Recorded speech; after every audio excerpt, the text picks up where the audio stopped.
Size matters not. Yeah. Wow. Bladder size matters, though. Yeah, seriously. Actually, no. How far rest area is matters, but yeah. Or some place to go, but yeah. How was your Christmas? It was okay. It was quiet. I ask everyone how was their Christmas, and that's the catchword for the holiday season this year is quiet. And I'm okay with a quiet Christmas. We did some drive-by gifts for drop-off, and we didn't do like the white elephant or the Secret Santa or anything. We kind of just got a few little things for each other here and there. But it was good. It was quiet. I had a nice Christmas. We had some good food. I ate, oh God, so many of those Little Debbie tree cakes. Oh man. New Year's diet is inbound. Do they, so are those gone once Christmas is over? Or yeah, they're gone before, like, usually by I got a few left in the house. Mm-hmm. But in the stores, they went pretty fast. Okay. This has been a year for comfort food, and the tree cakes is part of what makes the holiday season for me. Like, it ain't the holidays of not having a Little Debbie snack cake shaped like a Christmas tree. I guess I'm more for the peanut butter Christmas trees and that stuff. Yeah, I got a couple of those here still. I had like one or two of them. For some strange reason, those for me are like, oh yeah, those are great. And I don't know why I'm fascinated by that stuff. And in about a month or two, you can look forward to the peanut butter eggs. The big. Oh no, they got the heart. They're already putting the hearts out. They're putting the hearts already? Yeah. Oh, I was at the grocery store today on the day that we're recording, and literally they're like, I mean, there's still stuff for Christmas, but they're literally like putting everything up for Valentine's Day already. They're already putting up Valentine's. That's oh insane. my God, absolutely. Wow. Yeah, no. They're like on top of it. Like they were, boom, let's go. Well, I mean, I think it's only like 6 weeks away. I mean, so I can't fault them. At the same time, it's funny. It's like whoever created Lewis Black says it best, Mike. No. He's like, whoever created Valentine's Day is a masochist. Because it's like they created this holiday where after you've spent everything you have on the people that you love to say I love you, now 6 weeks later you have to do it again. And it's like, how about a little reprieve? You're not giving me a lot of time here. Yeah. Because January you're paying off all the bills from December and November. You literally have to like budget where it's like, okay, maybe I don't give them everything in December. Maybe I hold off a few things for like Valentine's Day, or like a few things where it's like, okay, I got a budget for Valentine's Day if you have to. And that's the other thing. Why would you stick Valentine's Day, a day of love and romance and relationships? Why would you stick it in the cruddiest month of the year for weather? Yeah, that's another good point. Why would you do that? Well, isn't Saint Valentine? Isn't that You're asking the wrong person. The secular aspect and the religious aspect, like most people don't know about who St. Patrick was, except he's Irish, kinda, I guess. That's why we drink that day. We don't know much about St. Patrick's Day. And as years go on, there's a secular aspect, obviously much more so with Christmas, because it's all about the trees and the presents and the buying and all that. And less about, baby Jesus being born, anniversary thing. But St. Valentine, I thought St. Valentine was an actual thing in February. I have no idea. At this point, I don't think so. It's come up by the greeting card companies. Well, yeah, those are the candy companies and all the other stuff that at this point it's all about the retail that follows it. Oh, no. We're wrong, Mike. It's all about love. Man. At least I can say I had one good Valentine's Day as a boyfriend of some woman. Yeah. There were a couple that went okay. Well, yeah, there you go. We're already looking forward to Valentine's Day. How was that? Well, Well, no, because the only reason I even mentioned it is literally I'm in the store today, and it's like, I'm like expecting to find like a whole bunch of like Christmas candy like at half off, and half off, 75 off, and literally right next to it is like them putting up like every freaking Valentine thing there is. Like, yeah. Let's move on to the next retail adventure. And let me tell you something. By the way, I don't know what you had for Christmas dinner, but I'm going to tell you right now, the Chinese food restaurant was hopping on Christmas Day. I mean, it was like the parking lot was like at 11 a.m. was packed. Wow. I mean, you'd have thought like they were selling like gold bars or something. And the other thing that was crazy is like, I don't know what it is. I could have swore I used to remember like some of the fast food places would be like open like part of the day for like that. Cause I was like, I'll get some coffee before I go pick it up. I know Starbucks was open Christmas Day. Yeah, Starbucks was open. Dunkin' Donuts was open. But like McDonald's closed. No. All those kinds of places closed. I was like, wow. And by the way, the line for Dunkin' Donuts and Starbucks, forget about it. Oh my God. God. We had we had Chinese for Christmas Eve. And this Chinese place is famous in the region, but there's a higher percentage of, shall we say, non-Christians in the area of the country, the area of the Chicagoland where you live. But there's plenty of, there's a lot of Christians in my area, so a lot less places are open on Christmas Day by me. Well, it's weird because I've noticed like the last few years, like there's more and more places that are closed on Christmas Day than there used to be. Even out this way, where like there used to be some things where I was like, oh, that'll be open on Christmas Day. No. Or that'll be open on Christmas Day. Nope. I don't know if maybe COVID had an effect on that or not. I have no idea. But yeah. Well, I don't know why. I kind of feel like we're doing small talk, but I don't know why we're doing small talk. We got a lot to cover today. How was your Hanukkah? Oh, wow. Yeah, I mean, Hanukkah was fine. I mean, honestly, it was funny. We really didn't. I kind of had an agreement with my mom where it was like, okay, we weren't going to do anything for Hanukkah. And then we kind of mutually exclusively came to the conclusion that our gift to ourselves was going to be, we picked up Prime for the year. We picked up Disney Plus for the year. Nice. And we're picking up Netflix. And all of a sudden I'm flush on content. Like, oh my God, like content out the wazoo. I have everywhere. So, all of a sudden it's like, oh my God, I have so much stuff to catch up on and watch. And, suddenly for the show, we're going to have a lot to talk about the next few, Yeah. Actually, as long as Ivan isn't here, we could talk about this for a second. So I'm thinking, because Scarlet Witch WandaVision comes out, mid-month? January 15th. Next month? Okay. So I'm thinking now we can pretty much do the weekly, we could do a weekly on that, because obviously I'll have it and you'll have it. Yeah.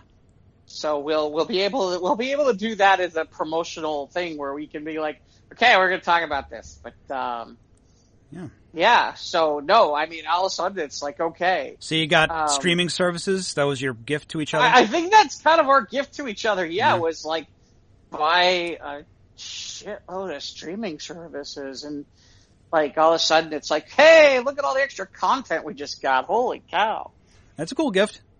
Yeah, well, actually, it kind of is. I'm kind of impressed by it, and I wasn't really looking at Netflix, but honestly, she's like, oh, I want to see this on Netflix, I want to see that on Netflix. I'm like, okay. Nice. You can do that, sure. That's kind of what I got. What about you? I got some cool stuff. Just clothes, mostly because I buy my own toys all year. But I did get from some friends, I did get a little, I don't get the Funko Pops, but a friend of mine bought one for me because he got me one of Yondu from Guardians 2, and I love Guardians 2, so. You mean Mary Poppins? Yes. He's Mary Poppins. I'm sorry. Yeah, the box was mislabeled. It is Mary Poppins. And I got Transformers art book from my uncle. He sent me one, and he's like, "This wasn't supposed to get here, but till the 19th, but I got it like on the 15th." I'm like, you got it before I sent my card out to him, so that's not like kind of after the fact, you know. But anyway, I got that. That's pretty cool because this guy named Jim Sorensen, he makes a bunch of Transformers art. He's done several Transformers books, but this one's like the art. Hey, I've heard that. I know that name. Jim Sorensen? Yeah. He's done a lot of books in Transformers art. Okay. I feel like he's done some comic book work, but I could be wrong about that. Yeah, you might. I know he's like done a lot of collaborative work for with Derek J. Wyatt for the compendiums to Transformers Animated. But he put out this art book. It's like all the way from the Diaclone stuff before Transformers was Transformers, all the way up to the Bumblebee movie. So it's like 35 years worth of art. So it's a big, thick, like 400-page coffee table book. Just Transformers art. It's really neat to look at. So that was cool. That was a nice, unexpected gift. Got a very thoughtful gifts, too. My niece gave me this Christmas carols of DC. It's made by DC. It's DC Christmas carols. So it's like all the regular Christmas carols rewritten to superheroes. Like, instead of Here Comes Santa Claus, it's There Goes Bizarro. Nice. It's, the 12 Days of Villains. Let's see. 5 kg beasts. Oh, jeez. 4 killer moths, 3 man bats, 2 Harvey Dents, with a kiss from Poison Ivy. So nice. That's fun little Christmas carols. Hey, Ivan's here. Ivan! How you doing, boys? Okay, well, you're good. Happy New Year. Thank you. And of course, hope everybody had a great holidays. Yeah. Yeah. Yeah, got some cool stuff. Just talk about what we got. I think Ivan's in the bunker. You got some reverb on your end. Yeah. Okay, I'll fix that. Okay, cool, man. So, how you doing? Anyway, I'm doing good, man. Doing good. Just, man, I didn't realize I was running late. I just got done watching this awesome picture on Netflix. I'll talk about it later when we talk about some movies. Okay, cool. All right. Cool. What else? I got, let's see. Yeah, some Three Musketeers bars, you know, some Star Wars calendar. I sent the picture in the chat. Then I also got a mask with the Mando helmet on it, so a Mando mask. Coolness. Going in my nerd pose. I don't know if I'll wear it to work. They said I need to wear a mask. Yes. I'm not going to wear a Mandalorian helmet. Why not? That's the way. That's it. On the technicality, you can do it. Yeah. That'd be hysterical. What if you walked up to somebody who wasn't wearing Take a picture of that and put it to the site too. You know what? It'd be great if you had somebody video, if you were wearing it, and somebody walked in who wasn't wearing a mask. You'd be like, "This is not the way." Oh my God, that would be so awesome. No. That'd be hysterical. That would be so awesome. No disintegrations. Yeah. Yeah, really. What else? Yes, Christmas Eve, I got drunk and watched Die Hard, and then I watched Ivan DJ spin on Twitch. Yeah, it was awesome you were there, man. That was cool. I was feeling no pain that night. Yeah, Die Hard set the mood for Christmas time. Oh man, that felt really good. That came off without a hitch. It was really cool how it turned out. Did you get a lot of feedback from others regarding the Christmas broadcast? Certainly did. A lot of positive feedback too. Good. Oh man, it was awesome hearing the It's a Wonderful Week. Yeah, for the first time after I haven't all heard these that years. in 20 years. And that was fun. Oh man, I mean, Mike, kudos to your writing chops and just the whole think tank on when you came up with both of those specials. You know what I mean? Yeah, those were fun. That was good times at the radio station. Yeah, those were awesome times, man. I mean, we were the kings of our little castle, just like here now, right now. Yes, indeed. Yes, indeed, folks. And of course, to you in the audience, I hope the holidays have been great, and I hope the the oncoming New Year's is going to be a whole hell of a lot better than what just happened in 2020. That's going to be an empty page somewhere. But yes, fabulously. So not to take you away from what you guys were talking about, what were you saying? I got, what else did I get? Diamond Selects, Maximilian, that goes with Vincent I got a couple months ago. So now I just still got to find the old Bob one from the Black Hole. But other than that, yeah, I had a good Christmas. It was, like I said, it was lean in the sense we're all staying away from each other. It's kind of weird not having the house full of people on Christmas Day, but this year, I can deal with it. And we'll get into Wonder Woman 84 in a little while here, but I did watch that Christmas Day. We had streaming problems towards the end of the film. Towards the end of the film, the streaming was it was pausing itself a couple times. Did you have streaming issues, Jeff? No. No. What time did you watch it? It was late. It was like 8 o'clock. Okay. So that's what my understanding is that if you watched it early in the day, like if you went to go watch it later in the day and in the evening, I heard a lot of people telling me they had problems. Yeah, they got trying to watch it. Yeah, half of America was watching it because it was like early. It was like 8:30, 9 o'clock on the East Coast, and by then it was like 6 p.m. on the West Coast. So it was evening hours everywhere in the country. So everyone was sitting after Christmas dinner to watch the movie. So towards the end, the last half hour, it was pausing itself a couple times. But that's it. Well, it's interesting because. Yep. Go ahead, Ivan. As I said, the whole stream was getting eaten up. That's why there was so much slowness going on during that time, because they were pulling it all down at the same time. Even the most 5G situations are going to bog. A lot of people are on it. It's just HBO Max's servers, I think, were. Well, right. Well, it's funny because we started watching probably about close to noon, and I expected there to be some lag on their servers and whatnot at that time. We never had a problem. Oh, good. We never had a problem. So I guess, and I was surprised because I expected early in the day there to be a surge, and somewhere in the middle of the day for it to lull. But I knew I didn't want to watch it in the evening I got the impression everybody was waiting for later in the evening. Myself included. Yeah. Yep. So so it just got bogged down because so much was happening. But but that's not the only thing I heard about WW84. Are we talking about that now or later? A little bit here. Let's wrap up our holidays and we'll get to it. Okay. Yeah, and because and the only thing I'll say on this at this point is I had a feeling that they were going to have issues, and the reason I had a feeling they were going to have issues was when I went to go.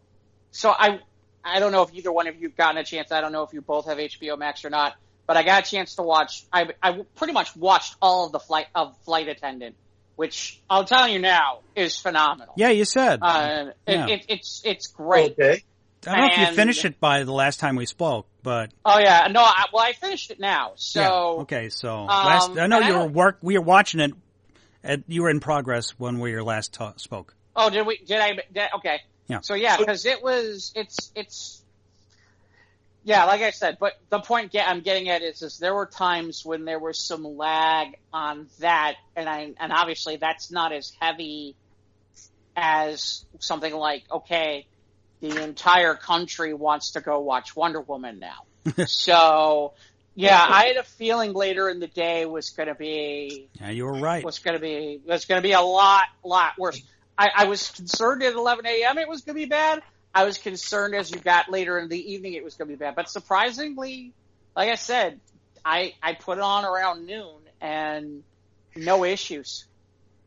Well, you like that because you ended up pulling from the lull. It ended up becoming rush hour towards the evening for everybody, and it did just that, So that being said, and just to wrap up my gifts, I actually got a really nice bonus from work. So I didn't get a year subscription to the Jelly of the Month Club, but What? Because that's the gift that keeps on giving the whole year, so I'm told. But I did get a nice new pair of shoes just for the snow we're getting tomorrow. Coolness. All right. God. That's useful. Yeah. I'm going to disbelieve the snow. All right. Disbelieve the snow? You're a snow denier? Mm-hmm. Okay. No snow for Jeff. So Ivan, how was your Christmas?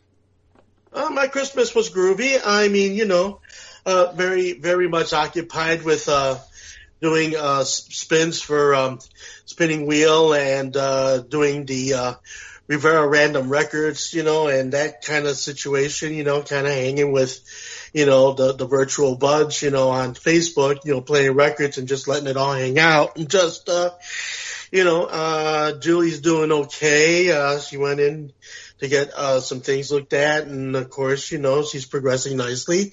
So I'm blessed for that. The fact that I'm real happy about what happened with the Twitch Christmas show, which that was a whole lot of fun. Especially, hearing all the stories, the It's a Wonderful Weave, which that was really cool. And then the perennial, Batman and Jimmy Say Christmas, which... Yeah, thank you, Jeff. I forgot to post that to the Squares page. Yeah. Yeah, and yes, it was just a lot of people logged on. A lot of our regulars logged on, so it was really cool. So that was really exciting, and my friend John came over the other day, and the man who owns Electric Jungle, yes, call if you want a record, and also with him bringing over some food from his gatherings, including his birthday cake because he had a birthday. And I guess he got one cake too many, so I ended up getting one of his birthday cakes. I was like, this is so great. But he got me pierogies, he got me all this food, and it was really cool. And not to mention the fact that we had an association come around to our building, and a lady who had her daughter with her said, "Hey, sir, would you like to sign up for a turkey?" And I'm like, "This is new. I've never had this happen before." So I signed up for the turkey, and they left me a phone number. They followed it up the following day. They says, "Come on down, get your turkey." I'm like, "Where are you?" And I says, "Well, we're in your laundry room." I'm like, "Wow, that's service." Was it a live one? No. Was it a jive turkey? No.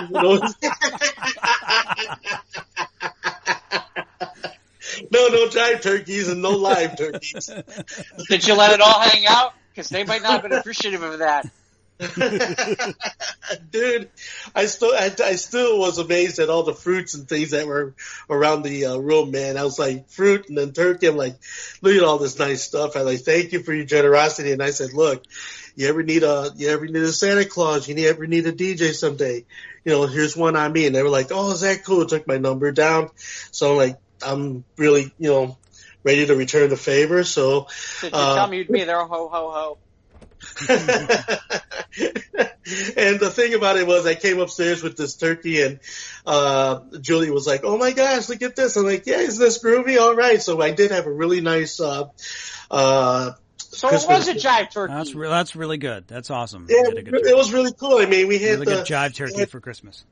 Well, yeah, you said it's groovy. I got my jive turkeys, and I got some mashed potatoes. I got some stuffing too. Do you know that somebody put an article on Facebook, just digressing for a second, that they say that if you stuff your turkey, that you're doing assault on the poor bird? Have you seen that on the internet? No. It's already dead. I know that, but somebody actually was making a fuss about people putting stuffing inside the turkey. People got more time.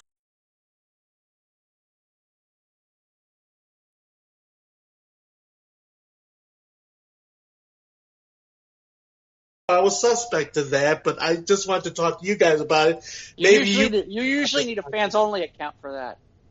I'm sorry? Fans, yeah. That's... You only fans account, yeah. Oh, okay. Well, that doesn't sound like a room I want to spend any time in, man. All I can say is, after having a great meal and everything, and then Julie went to her family, and I was here, and I did the Christmas gig, which was really cool. Yeah, so you know what? Everybody I knew, my family, friends, and loved ones, they were happy. Knowing that they were happy, their happiness was my joy. What more can I ask for? I got the best thing, and the universe can offer. You know what I mean? A person's rich only if he has friends, family, and loved ones. That's when you're truly rich, man. And I'm a rich man. Okay, George Bailey. Mm-hmm. Thank you. Thank you. Or Thank I you. rock. I'm not sure which. Here till Thursday. Oh my gosh. So anyway, yeah. So Jeff, it's your turn. We already did this. You're late. Yeah, we already reviewed Jeff's Hanukkah. Okay. Well, then I'm gonna have to play your part and find out for myself. Okay. The only thing I can tell you is that yes, the only reason we started Wonder Woman 84 at noon was I picked up Chinese, and that's how we started watching it. So Chinese, man. What kind of Chinese? Just picked up some Mongolian beef and some egg rolls. Nice. And a little egg foo young for my mom, but other than that, kept it pretty simple. So, that's good. What's placed by your house? Yeah, placed by the house. Oh, okay, cool. Literally down the street, so not too bad. Nothing like hot Chinese, food, Well, like I said to Mike, that place was 11 a.m. They opened at 11. The parking lot was full. So, that's marvelous. On Christmas Day, I'm like, okay, well, like a zoo. Did you order food and was it late? Huh? I ordered in advance the day before. Yeah. Here's how busy they were. I tried to call them up. It took me 3 minutes because the first 3 minutes there was busy signals. Yep. That's how busy they were. Yeah. When I got there.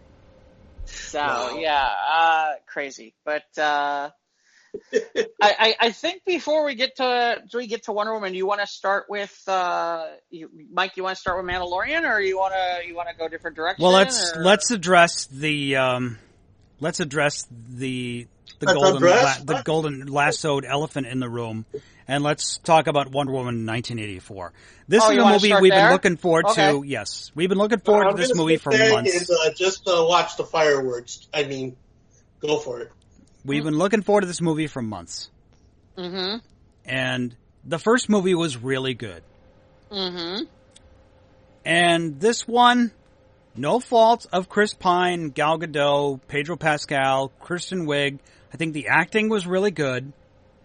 Yep. I think, and when initially in the chat, I gave it a 4 out of 5. And after stewing on it for a day, I gotta take it down to a 3. Cause just, the story was, the story was trash. Yeah. Look, I thought the cinematography was incredible. Especially the first part with that whole part. Yeah, the opening scene with the Olympic thing. Yeah. Yeah. And by the way, on a 55-inch screen in my home HD, it looked as good as I would have seen it on a big screen. I'll tell you that right now. Clear. Amazing. Real clear. Really clear, really well. I'll admit I wish I had movie theater sound, but it looked spectacular. So yeah, it had that epic superhero film feel. Yeah. Hey Jeff, did you hear me? I said I could wire you cheap for home sound. That's okay. Don't worry about it. Trust me, it wouldn't be worth it. But in my condo, people would be like, why is it so loud? Yeah, but then what's nice, you get the nice earphones that go right over your head, and then you're lost in it, man. Nothing like theater sound. Yeah, except for the part where later I'm going to be like deaf. Yeah. Fudge, what did he say? I don't even know what he's talking about anymore. But yeah, the first half of the film started out well, and the 1980s is comedy gold that was virtually unmined most of this film. This takes place in 1984. The technology, the hair, of course they did touch a little bit on the fashion and hairstyles and what we were doing back then, arcades and whatnot. But and if they had like a killer 80s soundtrack like the Bumblebee movie would, then I think that might have helped this film. So aesthetically it was online, but as far as the story was almost like not almost non-existent. And the villain, which was almost made Cheetah almost like an afterthought. Well, yeah. The purpose of Cheetah was to have a final battle at the end instead of just a stern talking to by Wonder Woman instead of, you need the pow, zap, punch, pow at the end.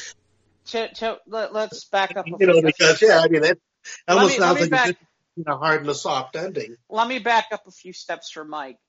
Okay. So my first reaction, so I'm good for a little while, and then we get this. What do they call it? The Dream Stone? Is that what it is? I don't even remember the name of the rock. Okay, it's the MacGuffin. The answer is it's the MacGuffin.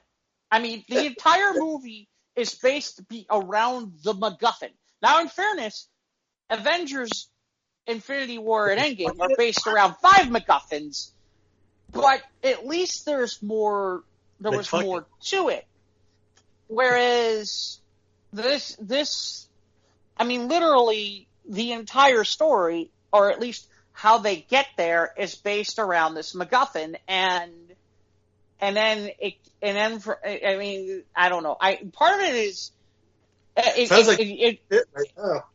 well, part of it is maybe part of it is that I'm aware that Cheetah's background comes from a different place than where they went with it. And so maybe there's a part of me where I'm like, okay, this is a little convenient. And then, okay, we're going to conveniently do this with Maxwell Lord. Yeah. And so now this is all going to be part of this. And then to top it off, that's how you use it to bring back Steve Trevor. And I'm okay with that. I was all right how they brought back Steve Trevor. And actually, that was the one part. I had the feels when they had to say goodbye. We know this wouldn't last. We know this wasn't going to last. And I got a little bit of the feels at that moment. Okay, so let me get this straight. All right, so as far as like cinematography, it's on point. As far as aesthetic, it's on point. The weakest of the whole situation seems to be in the writing and the story in of itself, where it only has like moments where it could be really good against a lot of moments where you could have done without it, like The Rock. And The Rock was essential to the story, but unfortunately, right? Essentially, yeah. That's the problem. The problem to me is you basically without this Dream Stone, and I'm calling it a MacGuffin for a reason, which is 3 of the biggest elements that stem from the movie are because of this particular piece, this particular Dream Stone. And without the Dreamstone, none of those things can occur. And to me, there's a little bit of... Well, it seems like the essential cog to all the gears. Right. And essentially, that was the entire basis of where this movie goes, starts, and in some ways ends, is this artifact that is ancient artifact that's too powerful. And to me... I get it because you're dealing with Wonder Woman and you're steeping it with ancient mythology and whatnot in this, and I get that that's where they want to try to go with it, but at the same time, I'm kind of like lost on it. Well, no, it's just like this is basically how you powered the plot, was around this artifact, and I feel like I don't think you needed to. I don't know. I just don't feel like you needed to centralize the theme of the movie. with this particular thing in the plot. Well, but the problem is the way they set this up, and Mike, I'll take your take on it because obviously you saw it. But the problem is you have two villains, and unfortunately, to set up both of them, I don't know that basically this Dreamstone thing was the easiest way to do it. Yeah, and the most convenient. Right. And it was convenient a lot of times, and there is a lot of suspension of disbelief, and we're used to that because it's a superhero film. Right, and I just feel like it's lazy writing. I feel that's what that's the answer to the question. It's really lazy writing to put it all on that. And what Mike's other thing that he hasn't talked about is, so Steve Trevor, when he comes back, doesn't just come back. He comes back and taking over some other guy's body. Yeah, and so she sees him instead of, and so it's convenient for the plot. Because that way Chris Pine's back. And I'm cool with Chris Pine being back. This way it just got, it was a contrivance of the plot. And in other words, here we found this under, here's where the story gets convoluted file. Here's where a couple people mentioned this to me. And again, I didn't have as much of a problem with it. It's something that people have mentioned to me, which is, if Wonder Woman is the hero with the ideals that she has, how comfortable can she possibly be with letting Steve Trevor take over some other person's body so that she can have Steve Trevor? And go on scary and dangerous adventures with him. Right. Well, and then have sex with it too. Against that person, technically. Yeah, they did have they did share a bed. That's true. Right. I mean, again. Yeah, but of course that's why she eventually had to give him up. Is that it? Well, no, because it didn't challenge her moral authority. It was because everything that happens from this stone is bad. It's monkey's paw. Right. It gives a give and a take with this wish that this stone gives out, which is why it's felled all these civilizations leading up to it. Well, and again, I think here's how I think people would have felt a little bit more comfortable. Okay, he returns. He doesn't return into somebody else's body. Just let him return. Let him return. Let him really be a fish out of water and totally just return out of nowhere, and then he can disappear again. That's what I was expecting. That's what I was expecting, like some kind of space-time vortex sucked him out of that plane before it exploded in the first Wonder Woman film. Well, and the other thing that's interesting you said is about a soundtrack, and I agree with you. That was one of the aspects that was missing, especially when you saw the Wonder Woman trailer and how effectively they used Blue Monday in that trailer. Yeah, that's right. Yeah. And that wasn't even in there, but you're 100% right. It's like somebody should have sat there and said, hey, you know what? We could do the same thing that James Gunn and Guardian of the Galaxy did and totally turn this movie into a total 80s movie with a kick-ass 80s soundtrack. Yeah, you want to go back to the 80s, you make it count, bro. Right. Well, and they didn't do that. And they could have done that. Yeah, they didn't. Well, they should have done that. Unfortunately, we're talking about what the movie we wanted, not the movie we got. Right. Well, so let's get to the let's kind of get to the ending about. And here's the other problem that I had, which is, and it's funny because a couple people I've gotten into discussions with this about. You don't understand the ending. No, I understand the ending just fine. I still think it's poorly done. Which is, this big ending about the importance of love and truth and all the things. Yeah, and that was the underlying theme. Yeah. Right. And the Amazon way and how we should be more like a civilization like the Amazons. And how the things that Wonder Woman personifies, and I get it, but the way that it was written and the way that it was done, and I'll ask you, Mike, I literally am sitting there at one point, I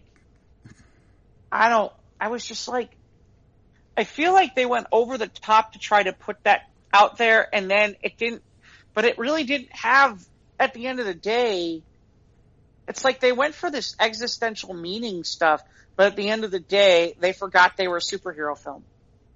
Yeah, I agree with that sentiment. And speaking of forgetting, we had to pause the film almost an hour in, and that's when I looked at the runtime, and I'm like, 2.5 hours? Yeah. At first, I'm like, we stopped it a couple times. We literally, there were a couple times I was just like, I fell asleep. You were nodding off? I fell asleep. At one point, I fell asleep. Well, yeah, you got food coma? No, I was that bored. Oh. I was that bored. And the other thing is... Oh, that's bad. When Jeff sleeps in the middle of a superhero film, oh, man. Well, the other problem I have with it is this. It literally, the way that they shaped it, it seems like it's 3 movies. It's like, okay, you have this first section with the whole thing on Themyscira with the Amazons and all that stuff. And then you have this middle section where she does all this stuff and she's in this relationship between her and Barbara. Right. And then, or there's the whole thing in the mall.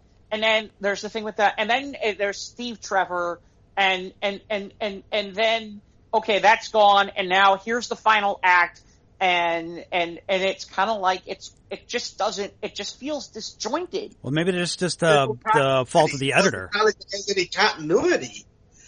Like, well, that's what I mean. To me, smoothing one element to the next.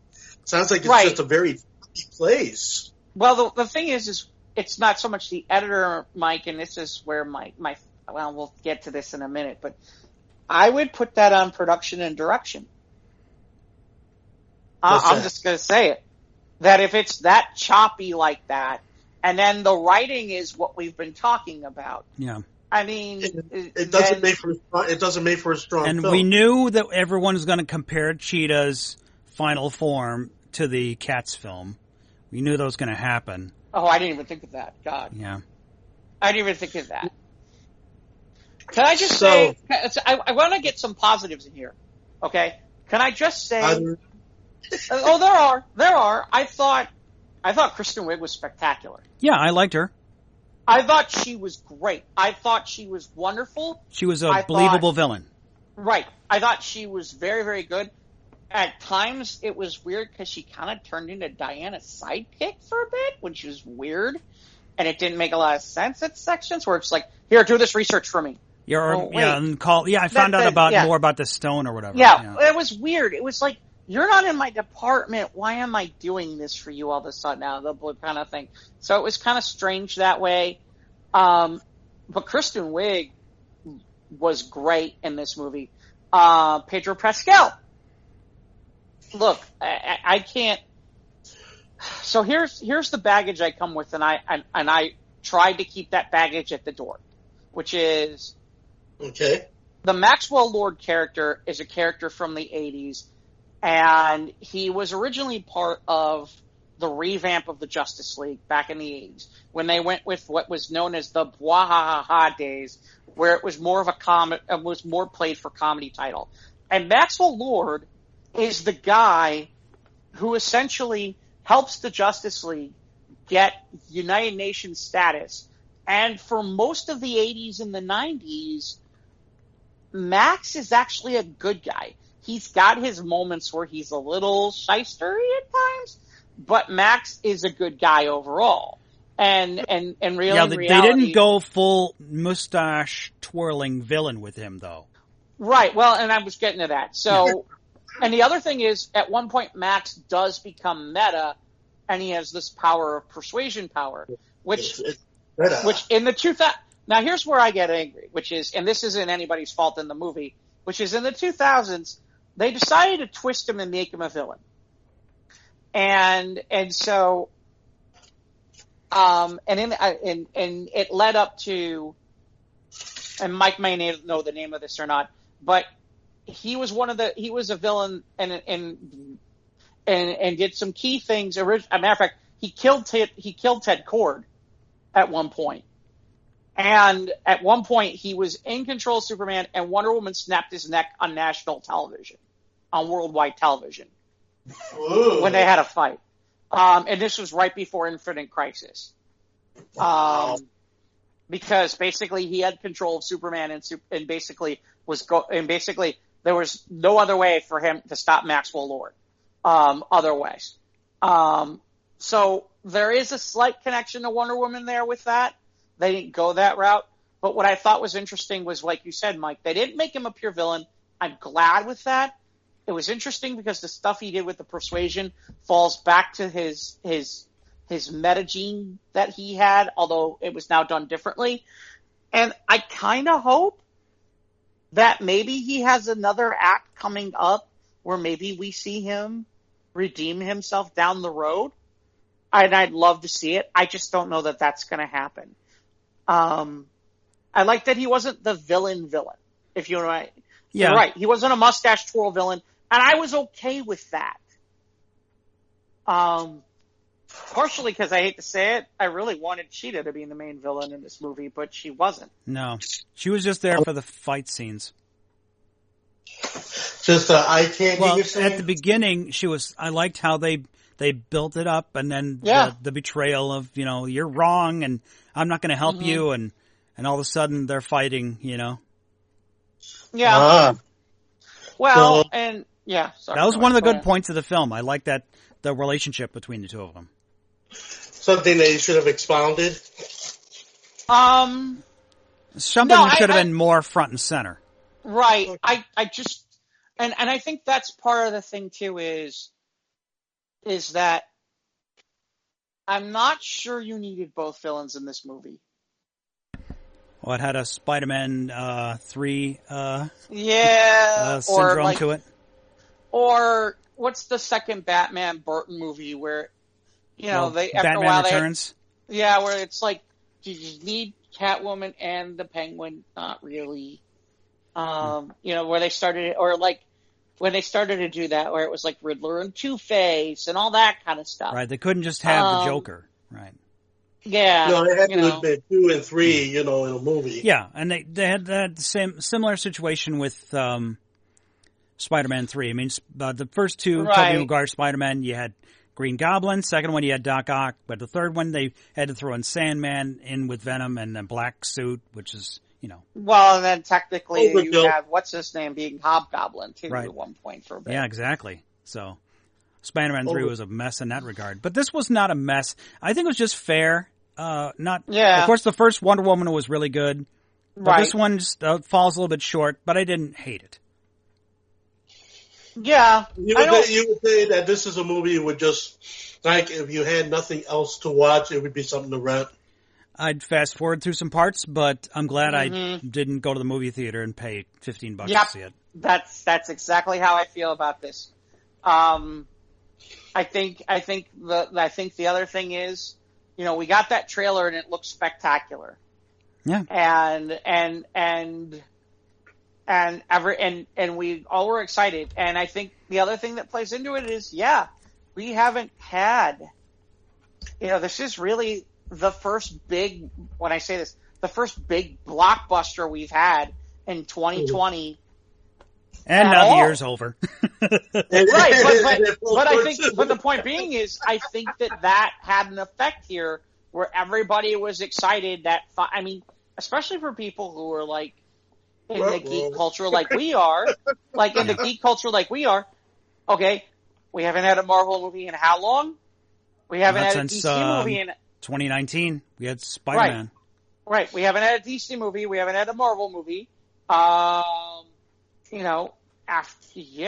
We're kind of, we're all kind of jonesing for something. And by the way, I think the Mandalorian got to take full advantage of that, and we'll get to that in a little bit. But a couple of things, just because I don't know if Mike noticed them or not. The guy who's borrowing money. I'm sorry. Do you want? Yeah, go ahead. We're still on Wonder Woman. Yeah. Yeah, still on Wonder Woman. The guy who Max was getting money from, Simon Stagg.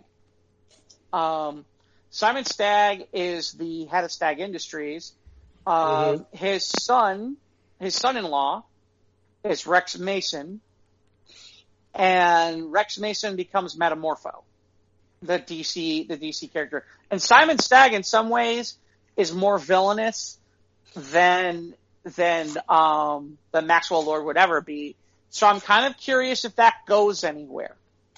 I'm kind of curious if that goes anywhere. They introduced Balia. Balia is another DC created. It's kind of like DC Iraq is the best way to put it. In some ways, again, something ironically created in the 80s. So that was a country that was the country that Max visited and Wonder Woman and Steve went to, in that whole sequence with the cars, right, and the trucks and all that. So there are some nods. Someone went as far-fetched to claim that the scene at the end where Max is doing all that stuff, that really in reality he's accessing Brother Eye. I wouldn't go that far. But I am curious because they added some places that are in the DC universe. Yeah. And I'm a little curious to see, will any of those people show up in other ways or other places? That's Jeff Johns' footprint right there on that. Adding these ancillary characters in third tier. Well, kind of like these visual Easter eggs everywhere. Well, the point being is, like, for example, you've now established somebody as Simon Stagg. You have Simon Stagg in this DCEU, or possibly, there's some things you could do. There's some directions you could go with that if you wanted to down the road, and it doesn't have to be with Wonder Woman. I think that's the other interesting thing. So that's the other aspect we can talk about here, which is, so Warner Brothers has 2 days after it's been released, Warner Brothers has already greenlit Wonder Woman 3. And Patty Jenkins has already stated that we might be seeing Cheetah again in Wonder Woman 3, and that it's going to be set in present day. Okay. Which means that you're talking about, I'm kind of curious how they're going to make that work with Cheetah. Yeah, with post-Snyder. Yeah, exactly. Cheetah's going to be older, like 30 years older now. It would have to be a total revamp. 35 years older now, so. Right. You might have to go some more magic. That was the other thing. You can pretty much tell that the Snyder stuff was all forgotten in this movie. Yeah, because it didn't happen yet. Oh yeah, I guess there's that too. But yeah. Well, they did touch a little bit just with photographs in Diana's apartment about stuff that happened in World War I. Obviously, she kept Steve's watch. Right. Well, and there's the one picture of her with a candy, and then there's the fact that she was at, apparently, she either made a ranch or that is the family ranch for the Trevors. I'm not sure which. Yeah. So we can talk about the post-credit scene. Yeah, we'll get to that in 2 seconds. I guess here's my question to you. I mean, here, literally, and I'm thinking about this now. It's like, okay, so you did Ares in the first movie. You sort of did Cheetah in the second movie. I gotta be honest with you. Wonder Woman's Rogues Gallery ain't that damn big. No, and it's not that exceptional either. Right. So I'm like, I think that's the other problem I'm having with this is, okay, you finally gave us a movie where we saw Cheetah as a live action character, and I'm kind of sitting here at the moment, kind of like, okay, what's your plan now? I mean, unless you're pulling a villain from somebody else. Yeah, I don't know. I don't know. I mean, the only other was Giganta. Villain, was that in the? Yeah, the one from Legion of Doom. That technically she's considered a Wonder Woman villain. But she was a foil for Apache Chief, or vice versa. Well, in the cartoon she is, but apparently not in the comics, which has only been a recent phenomena again. I mean, there's some other characters, like Silver Swan isn't exactly all that great of a character. I mean, the only other character I can think of off the top of my head that would make sense is Cersei would make sense for that. And again, that's another god character. Yeah, and speaking of god characters, I mean, they teased the golden armor, and we see it for 5 minutes. Yeah, that was... It's like all the merchandising, all the action figures, all the posters and art, and the art. She used the armor for 5 minutes. Yep. Ugh. Yep. Yep. But it was cool though in the fight when Cheetah was starting to shred it. The wings. I like that. That was cool. Like I said, it's. She needs to be more fully realized, you know?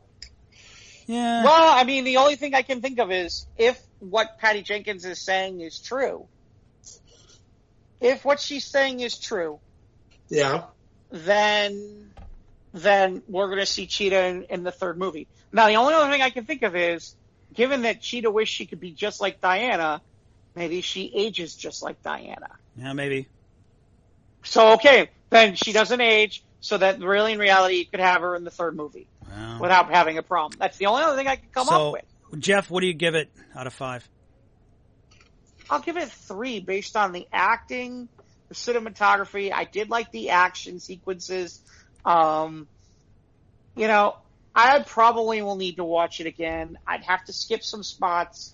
I think the length, and I'm not usually one to complain about the length of a movie, but in this particular movie, I was like, 2.5 hours, and I felt like I was just dragging. Yeah, I was. I would be lying if I said I wasn't looking at my watch. Yeah. Well, and the worst part is it felt like it played longer. That was my problem, is it literally felt like, I was like, oh my God, it's 2.5 hours. This feels like 4. All right. Now let's get to the one thing in the whole fucking movie that we both agree on that we marked the hell out of.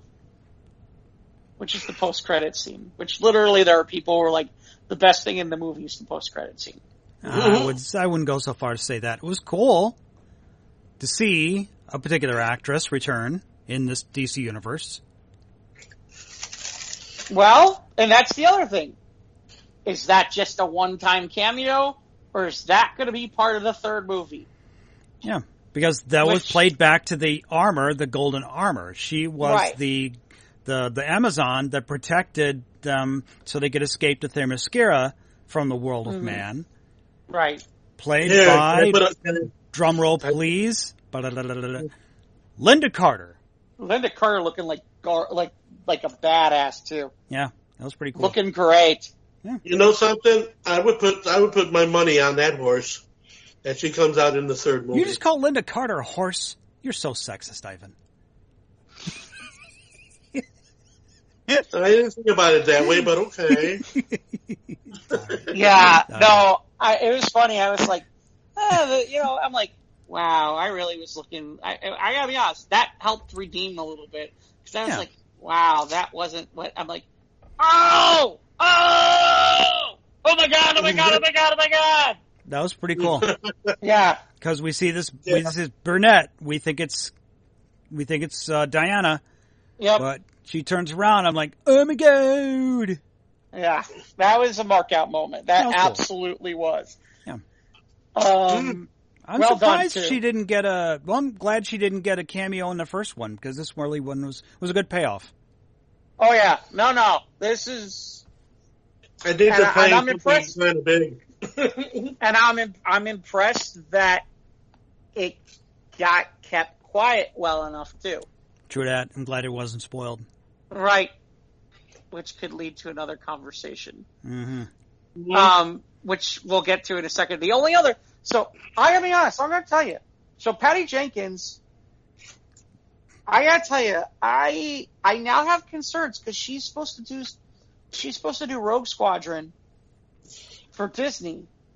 And after watching this, and I think this time she had a lot more autonomy than she did in the first movie. And I gotta say, I have my concerns. Well, I have trust in what the direction that they've taken. They can use the Mandalorian as a blueprint for the storytelling that they can create for these future series. And of course, was the 1 or 2 days after we signed off 3 weeks ago, then this Disney Investor Day info dump happened. Oh my God, yeah. And we were in the chat, like, should we do a Facebook Live? Should we, do we want to talk about this? Seriously. I was like, there's so much to talk about. Yeah, literally. Ugh. And we could probably do that on the next show because literally, I mean, honestly, we've got so much we can talk about just with a couple of things that have been out lately. Yeah, speaking of things that have been out, Ivan, you said you watched something on Netflix. Well, you can get into that for you. Yeah. If you like. What did you see? Well, I saw Ma Rainey's Black Bottom. Yep, that's something that's on my list of things to see. Oh, my goodness. What's it about? Okay, short story. Just about the great Ma Rainey, the mother of the blues.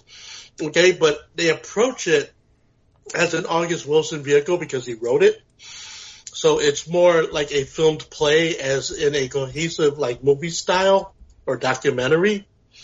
It's very well done. Chadwick Boseman, he killed it, man. His last performance, he fucking killed it. It's a beautifully done movie, beautifully written. You look at it from that point of view, and it'll take you to a day in the life of jazz musicians in 1927. It's as if you're sitting in the room with these cats in relation to what you're doing within the framework of the film. Not going to spoil any more of it, but I'm just saying if you want to find out where the whole blues situation started with Ma Rainey's Black Bottom and Viola Davis and Chadwick Boseman, marvelous thing. Denzel Washington did the direction in it as well. So, well worth the watch. A lot of people say it was short. To me, I thought the timing was very well put. It was on point. Everything about it was on point, from fashion to settings to research, right down to the recording equipment that they had in the studio. Very well done. Cool. So yeah, that's probably one of the few times I'm going to go 4.75 yeah mans. Whoa. So definite must see. Second movie I saw was one called Mack. It was about the gentleman who actually wrote the script for Citizen Kane and the whole situation with the Hearst organization and everything. Beautifully filmed in black and white, and it has all the aesthetics of a classic movie, but the dialogue is just extraordinary. Everything is well done. Everything was well researched. Beautifully done movie. It's called Mack. It's on Netflix. Total period piece. The dialogue will turn you on and give you a writer's view as to how the whole thing came together with the motion picture Citizen Kane. Mack? Who's in it? Who's in this film? Now, I'm going to be quite honest with you. There was a lot of no names in this film for some reason, or people I didn't recognize. But all I know is it's such an extraordinary vision to be in 1930s Hollywood and seeing it as though as you were just standing maybe a few feet away, as though as you were a part of the whole works that were happening at the time that this thing was going on. Beautifully filmed, beautifully scripted, very cerebral. It'll open up your eyes to a possible reality to how things might have been in those days. Well, both films, for their presentation, with Ma Rainey's Black Bottom, and then of course with Mack, it's just like, it's all about real. These were real people, and it touches you like that. Is that Mank? M-A-N-K? M-A-C.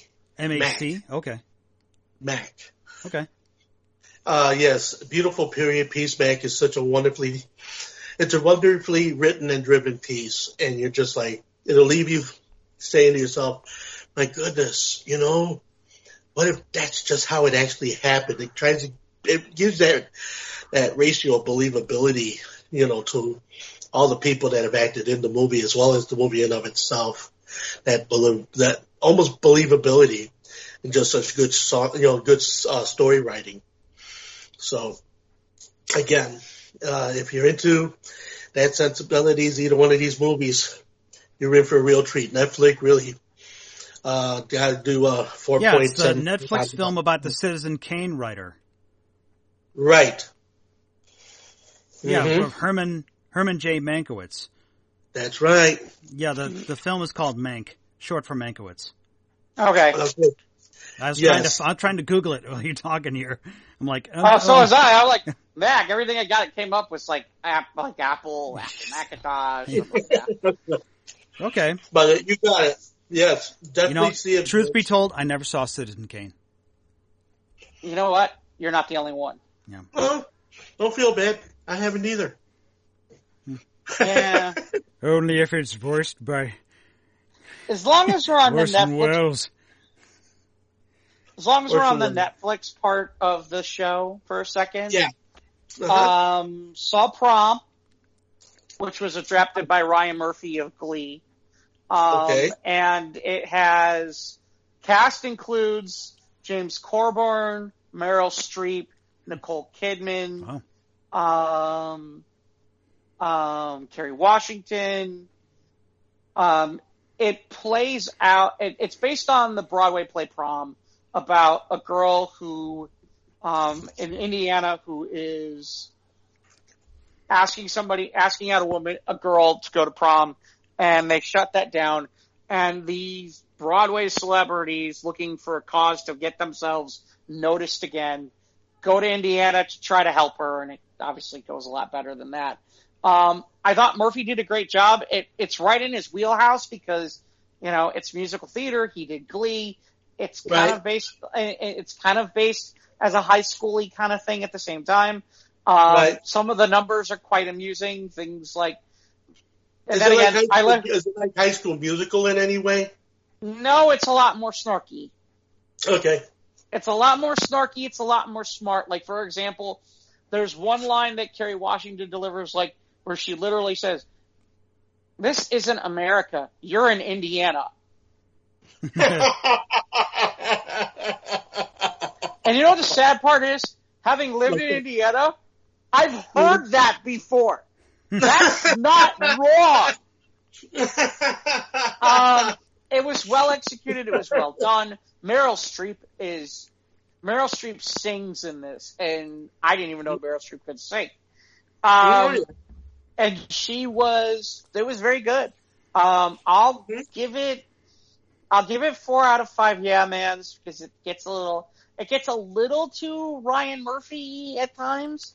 And if you're not a fan of his style with stuff like Glee, then you're probably not going to enjoy this. On the other hand, I saw the best thing I've seen all year. Period. And I'll tell you right now, I'm giving it 5 out of 5 yeah mans. What? Oh my god! And if I could give it 20 out of 20 yeah mans, I would give it 20 out of 20. Wow. You need to see the Queen's Gambit. That's what I'm told. Everyone's photoshopping the chick playing holographic chess with Chewbacca. Oh, that is okay. So it's only 7 episodes. It is incredible. You do not have to know anything about chess. You do not even have to like chess. But it is riveting. And I can't even win at checkers. Yeah, neither can I. The point being is it's riveting. It's more about the individual and there's definitely some backstory because it's set in the 60s. So there's a lot of other pieces involved with that, like West versus East. There's, a man versus woman. There's stuff about drugs. There's stuff about, honestly, the main character, Elizabeth, who's known as Elizabeth Harmon, might be the most interesting, complex character I've seen in a while. And she's basically a child progeny who grows up in an orphanage and at the age of 9 starts to take up chess. And like I said, it's 7 episodes. Okay. It's really interesting. It is a fictional story, but yeah, I was blown away. I mean, literally, like, there would be episodes and I'd be like, okay, I want to watch more of that. Wow.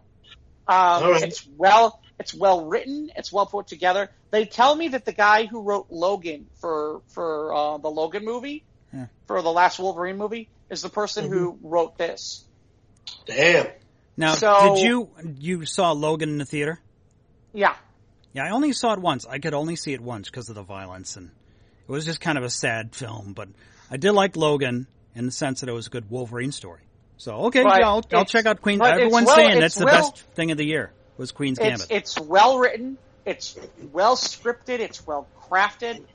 The sights and the scenes are good. It's stylized to the 60s. It's really, it's just... How long is each episode, though? They vary. The longest episode, I think, is like an hour 7. There are a few that kind of run more in the 45-minute range. Okay. But that's about what it runs. I don't know if they're going to do. I don't know if they're going to do it. If they're going to do a second season with it at all or not. But see, the reason why I'm asking is I'm thinking ahead and just do a binge tomorrow and just watch the whole thing. I'll be honest. I watched that thing in probably about 2 days. Well, all right. but then again, it's the holiday. It's that week. It's this time frame of the holidays where everybody's like out and away. So it's like, okay, I got time now. To make some of this stuff up. I'm looking to fill the hours, and I need to step away from the music every now and again. You know what I mean? Did that tonight with the movies I saw with Rainey and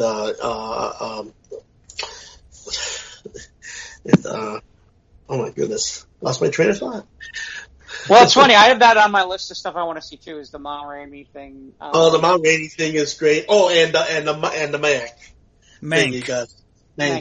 Mank, not Mack. I'm Mank, sorry. not Mack. Well, Mank. It's the one it looked like on my TV screen. Sorry, didn't have my glasses on. But yes, Queen's Gambit is a binge.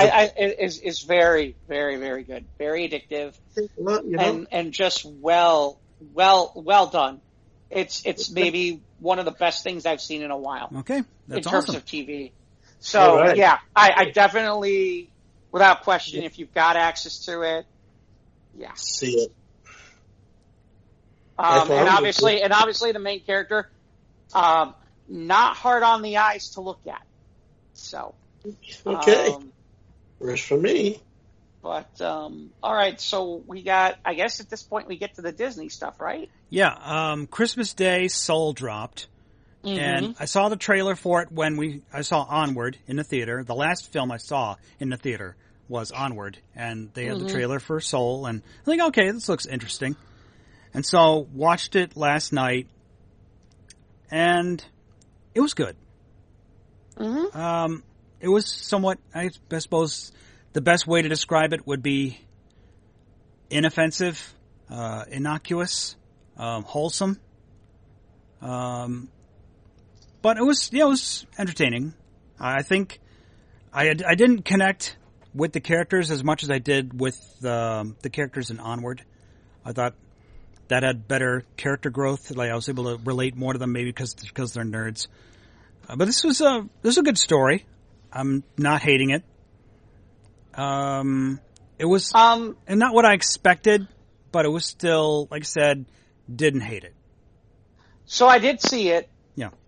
And I think one of the interesting things about it is it goes away from the classic Pixar animation look. Yep. And I think that it's interesting because it's the first time I've seen a Pixar film that didn't look like a Pixar film. And so it did have a very artisan look to it, almost just like a work of art, like something that you would take off the wall. The visuals. There were some great visuals in this film. For the rushes that I've seen, that's the thing that captivated me, as well as the aspect of jazz music being represented in the film, which of course I haven't seen it yet. But the jazz music, the music was represented in an ancillary fashion. Yeah, that's my one disappointment in this movie. I was expecting more of the music. Yep, me too. Especially when you've got Jamie Foxx. And you got Trent Reznor working on the soundtrack. Yeah, see, So that's what I mean. so it's not a lot of meat on its bones. Is that what you're telling me? Oh, no. It's not that it doesn't have meat on its bones. It's got some awesome music in it. Yeah, it's got some awesome music in it. I wanted more. Yeah. Oh, it's the story of Joe Gardner, who is he's an aspiring musician. He's a music teacher in school, and he wants to follow his father's dream of being a great jazz musician. Yep. And he is a great jazz musician, but he gets his big break, and all of a sudden, next thing you know, he falls down a manhole, and he's on his way to the great beyond. Mm-hmm. But he's convinced, no, this is not my time. I want to keep going. I don't want to die. Yeah. And so he pretty much falls off a proverbial cliff on his way to the great beyond and winds up in the great before, where the souls are made and prepared for a life on Earth. And he gets teamed up with a very old soul who's never been on Earth before, who doesn't want to go to Earth. She thinks it's dumb. She's voiced by Tina Fey. Yep. But he's determined. And Tina Fey, and just to give perspective, Tina Fey has pissed off every mentor she's ever had. Like, name a major artisan mentor, like anybody from Da Vinci to Orwell, Mother Teresa. Mother Teresa. She's pissed them all off. Yeah, literally pissed them all off. Because Joe Gardner, so he wants to get back to Earth. He wants to get back to him. He's got to play this gig. He's going to play this gig. I would die a happy man if we play this gig. He was on his way to it, but he didn't get to it. So his goal is to get back to play the gig of a lifetime. Right. But he uses Tina Fey as a means to an end to get to what he wants. Okay. But yeah, there was a mix-up. Hijinks ensues. Yeah. And there's I guess what you call a body switch, kind of almost like a Freaky Friday kind of situation. Okay. I don't want to give too much away. Yeah, I don't want to spoil it, but it was good. It was entertaining. I was expecting more from Pixar. I didn't have that emotional gut punch that. Oh, I did. Oh, I didn't have it. Oh, I did. Yeah? I did. Oh, yeah. Oh, absolutely. Where at the end? Yeah, even a little. I started to figure out where they were going quickly when they did the Freaky Friday kind of thing. Yeah. When they started having him watching from the other perspective. Right. And seeing some of it. Yeah. I was already picking up on the direction of where they wanted to go with it. And I thought it's a profound message. See, I liked it a lot because there are a lot of people who struggle with those questions in life. You're talking about the barbershop scene? Well, not just the barbershop scene, but even the scene with the mom. Yeah. And then when he kind of puts all the memories together that 22 has all had. Those stuff in the pockets, yeah. Right, and all that kind of stuff where, just that whole question is a question that is one that's always been in people's minds about, this is what I was meant to do. Is it really what you're supposed to be doing in your life? Is this really what life is about? Is that, maybe life isn't about this. Maybe it's about this. And those questions have always been there. And I think this movie does a really great job of talking about that aspect quite a bit. I just wish. It sounds amazing.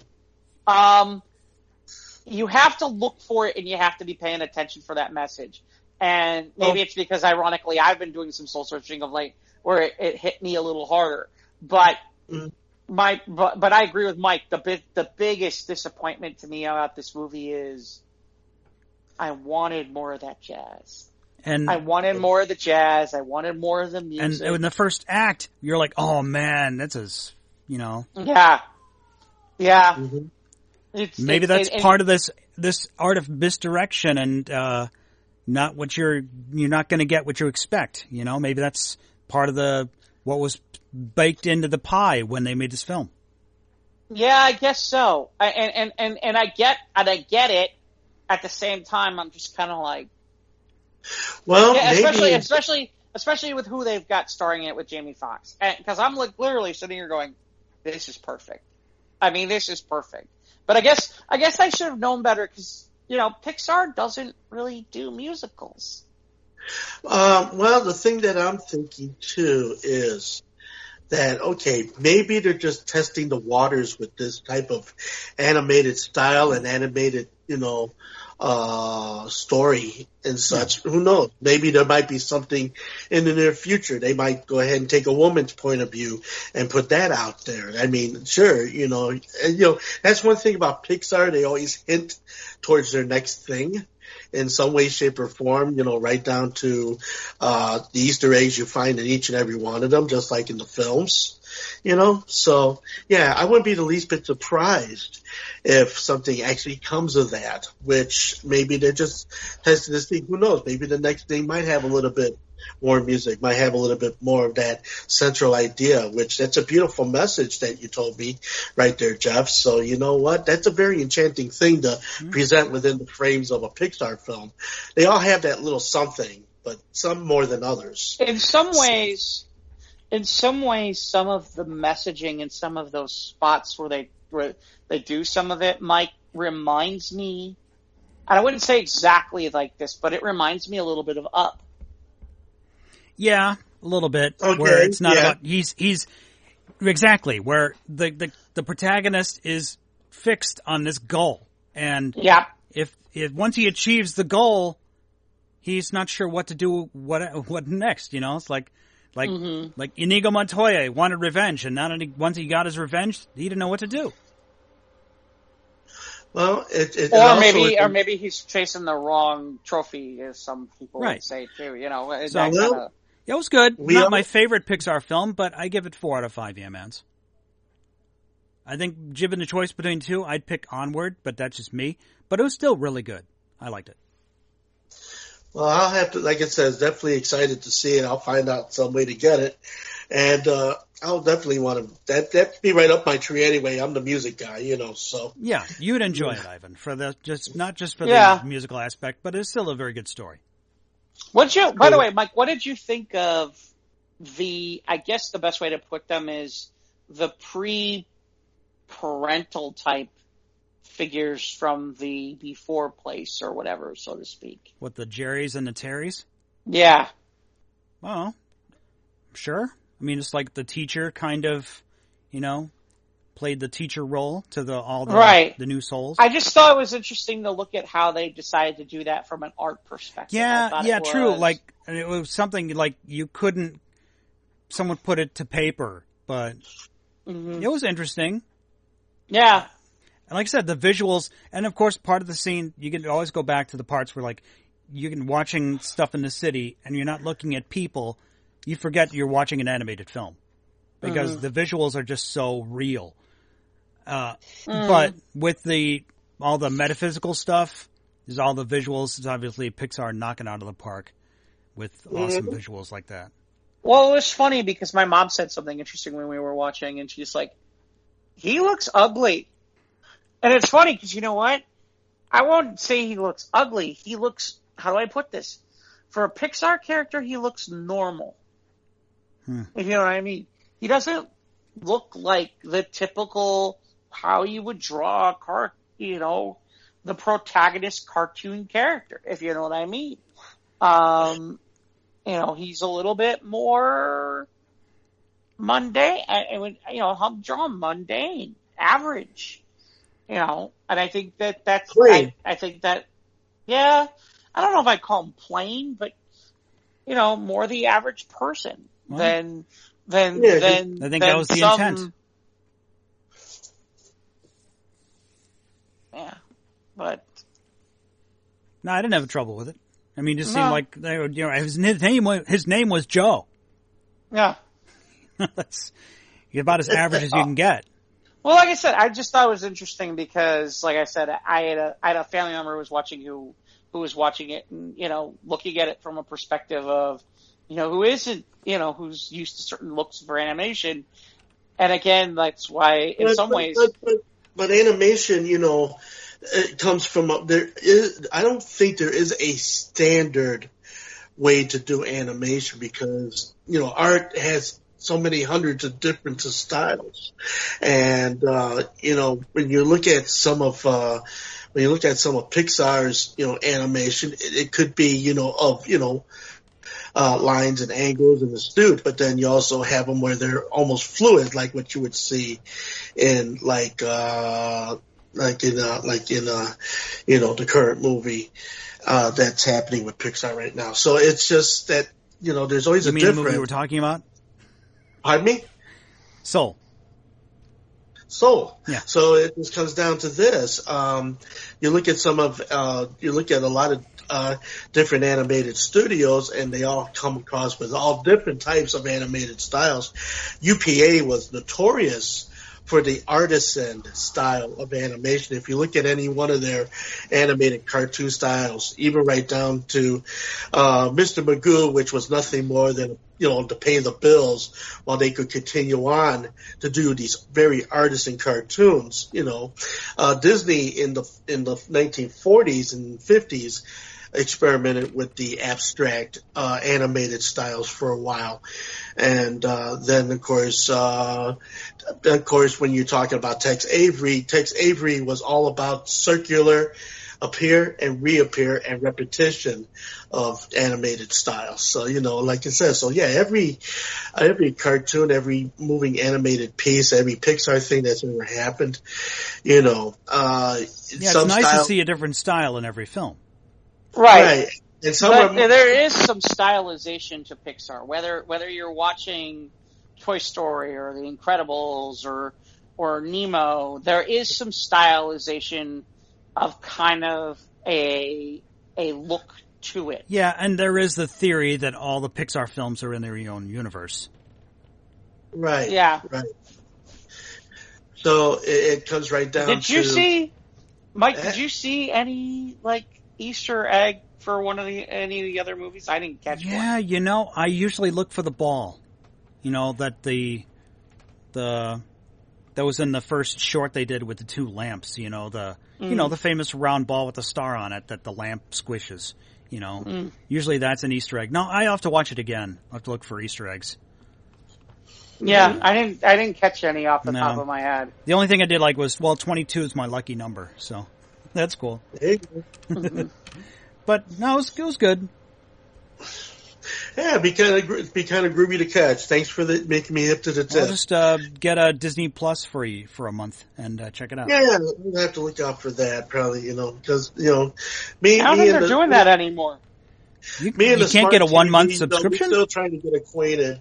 I mean, it took me a while to get on Netflix tonight, but I eventually figured it out. And, so I'm a little inept when it comes to the digital ideas. So still working on that whole thing, but I'll get to it. I don't think they're giving away the free, no, you can just pay for 1 month. It's $12.99, yeah. Well, no, it's if you're just getting Disney Plus, it's $6.99. Oh, just the Disney Plus. Oh, okay. If you're getting Hulu with it, then it's $12.99. Oh, okay. Something like that. Now it's funny. I got to get Hulu because The Orville's coming. Season 3 is coming of The Orville. Honestly, I might get Hulu for a week just to binge all the Animaniac episodes and be done with it. That sounds like fun. And I don't need that much time. I just need to be able to binge a whole bunch of those. Okay. I think there's only 10 episodes. It's okay, that's all right. Well, before we get to Mando, we can talk about a couple of trailers that dropped since we were talking to each other last. We posted to the Suarez Roundtable Facebook page of the Coming to America sequel that's coming to Amazon. So I'm going to find a way to get Amazon for a month in March. But that looks really good. Amazon is free. Oh, Amazon for a month, the first month. Oh, okay. I'll give you a free month. Oh, there free you 30 go. days. The first 3 days is free. All right. I only need one. I'm sure I can find some other stuff. Or you can borrow it for a day. Or somebody could. I'm not going to say this out loud, but we could talk about it later. And I could. Well, anyway. Nudge, wink, wink. Say no more. Yeah. He can give you that thing that you need to do well. There you go. That's right. All right. So that looks good. It's going to look all the other recurring characters that they played in the past, are like the barbershop guys and the soul singer The Preacher, all the other roles that Arsenio Hall and Eddie Murphy played in the first Coming to America. Oh, I remember seeing the first Coming to America film in the theater. Yep. So that's cool. Yeah, it's coming back. Just taste the soup. What's wrong with the soup? Just taste the soup. What's wrong with the soup? Just taste the soup. All right, you got a spoon? Aha! Aha! Oh, what do you know from funny, you stupid bastard? What about Rock Macchiato? You're killing me, Smalls. What about Rock Macchiato? Rock Macchiato. What about Rock Macchiato? He whooped Joe Lewis's ass. Cassius That's Clay. true. That's true. He whooped Joe Lewis's ass. That's true. So yeah, that looks good. Something else we were looking forward to seeing in the theater, but now it's going direct streaming. So I think Wonder Woman made like $17 million this week. The last in regular box office, regular box office weekend. So. Well, the other interesting thing is with HBO Max, I shouldn't say that, with Warner Brothers now saying all of their slate is going to get released at the same time. I don't know what the first movie is in 2021 that they're co-releasing on both. I don't know what it is, but I gotta imagine they got something coming either in January or February. So I don't know what, but I don't know. I haven't looked to see what their slate is for 2021. But at this point, yeah. So, but yeah. And the other thing is, I didn't realize this. Wonder Woman's only going to be there for 31 days. That's it? That's it. And then it's gone. Oh, I didn't know this. Wow. So get her now, or no, you're not going to get her. Well, at least for a little while. I'm sure it'll come back on regular HBO at some point or something like that. But it makes sense, which is, hey, you know what? I'm not going to leave it. You're not going to leave it there the whole time. Right. You need to make your money, so of course. Trying to think of anything else. Actually, I didn't fully get a chance to read this, but I guess there was an article with the new head of DC Films in the New York Times, and there was a couple things that came out today, which was one, and Mike will enjoy this because I did, which is they kind of make it sound like once the Snyder Cut's done, bye-bye Zack Snyder. That's good. I know Zack Snyder had a role. I think it was an executive producer role. I think in Wonder Woman 84. Yeah, he still gets credit on some of those movies because he was in the development stage of a lot of those movies when they first started getting developed. So there's that, and then the other thing that was interesting is apparently there will be movies that they're going to do at least 2 a year for DC heroes that are going to go direct to HBO Max. Wow. Okay. But they're not going to be like the bigger name heroes. Like one of the names I saw, for example, was like if they did like a Batgirl movie. So I remember was it 2018 where they had huge plans for the anniversary of Batman. Mm-hmm. And none of it came to fruition. Makes me wonder if the Nightwing movie would fall into that list, which is still supposedly not dead, but not really alive either. There's a few others that are on that list. Well, this is Warner Brothers. This is Warner Brothers in response to the info dump that Disney put out. Right, and the other thing they talked about is that we could see some shows that, like, for example, how we're getting that Peacemaker show that's going to be a spinoff of Suicide Squad with John Cena. He said we could see, that we could see shows like that happen. That would be on HBO Max as well. So I guess that's their strategy moving forward with DC related material for that.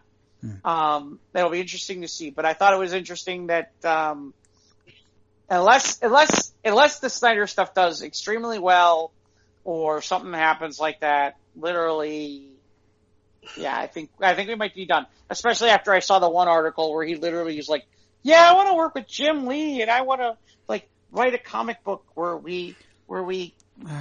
in my universe we kill Jason Todd." It's like, anybody want to tell him? Anybody want to tell him we did that 20 years ago? Anyone? More than 20 years, 40. 40 years ago. We did that. Kind of a choose your own adventure Batman animated film where there's like multiple endings or multiple results, like Death in the Family. Right, because that's what it's based on. But yeah, it's like, it was funny because Jim Starlin was the person on Twitter that literally was like, anyone want to tell him? Anybody? Yeah, that's good. Anybody want to tell him that this already exists? Anyone? No. Anyone? Of course, I know, it's funny. Yeah. Oh my God. You posted the Cobra Kai trailer. Yeah, so I haven't looked at that yet. Can't wait for that. Can't wait for season 3. So is that coming? So is season 3 now going to be on Netflix, or is season 3 going to YouTube? Nope, season 3 will be on Netflix. Okay. I saw that tonight. I saw them, Yep. getting ready to put that in. Yeah. Can't wait for season 3 of Cobra Kai. Okay. I have to pick up seasons 1 and 2, but yeah. Mm-hmm. I'll have to take a look at that now that I've At least just watch the first episode. You get the vibe of the show. I can be behind. I'm good. Okay. I binge well, if you can tell. Yes, I noticed that. That is your superpower. I seem to have had the superpower lately to binge. There were a couple of things that I binged off of Amazon, but I feel like I'll hold off because we can talk about it next. We can talk about it next week. Because we might need a few things to talk about at that point. Almighty binge powers activate. I don't want to blow our load, literally. Mm-hmm. So I guess let's get to.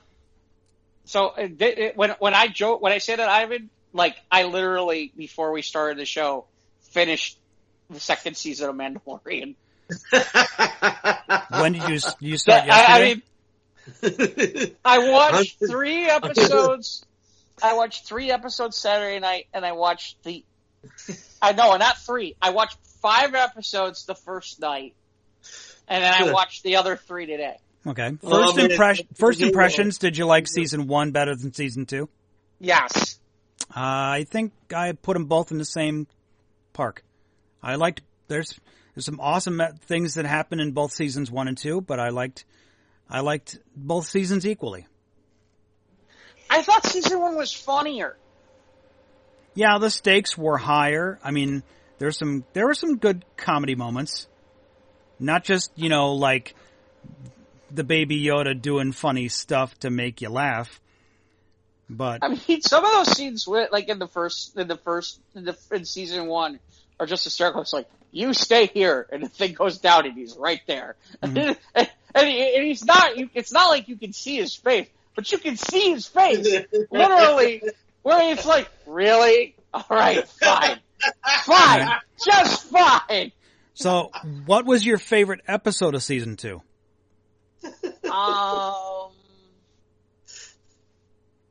That's a good question. I'm gonna go with. I think I have to go with when Boba Fett shows up.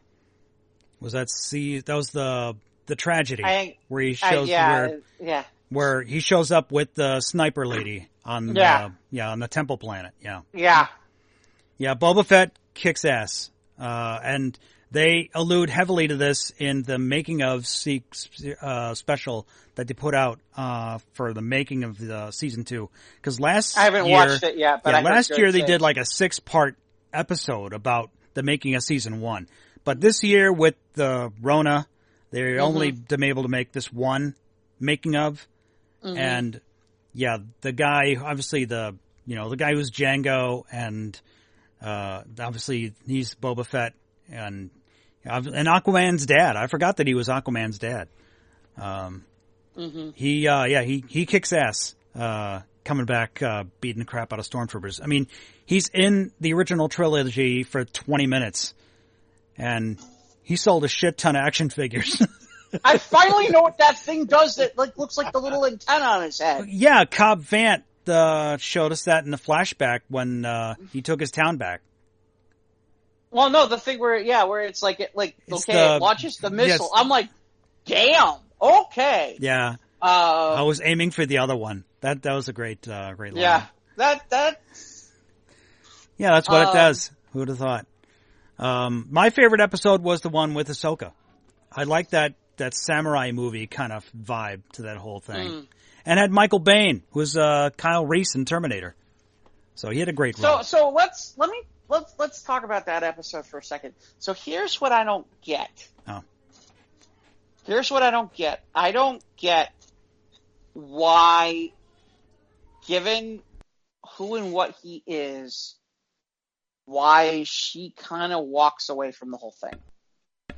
She's got her own motivations. She's looking for Thrawn, and her seeing Baby Yoda or Grogu reminds her of how it all went down and why she left the Jedi Order. She doesn't want a part of that. Okay, she's on her own path. I guess. It's just one of those where I kind of was like. And Rosario Dawson was born to play Ahsoka. I think she did an awesome job. And seeing the making of, I mean, the lightsabers actually lit up when she was, because obviously they had to for the lighting effects because there were a lot of dark places that she was fighting in. So in order to add the lighting in CG would have been too costly. So the sabers that she fought in, she did a lot of her own saber fights too. So obviously, but they're all their own stunts. Did she? Yeah, well, most of them. Yeah. They had doubles for Boba and obviously Mando because they were able to with the helmets. But but anyway, that was my favorite episode. I mean, like I said, there were great moments in the season 2. I'm just amazed at the things that happened with how Dave Filoni and Jon Favreau broke the merchandising thing with, like, we could sell so many Razor Crests this year, but nope, Filoni was like, nope, we're going to blow it up. Yeah. For example, here, so it's kind of funny because I look at this also when I'm watching it from a perspective of, playing Star Wars role-playing games for 20 years. So it's like, okay, I know what a crate dragon is. I've never seen what a crate, I never realized that skeleton behind C-3PO in the first 10 minutes of A New Hope. I didn't know that was a crate dragon.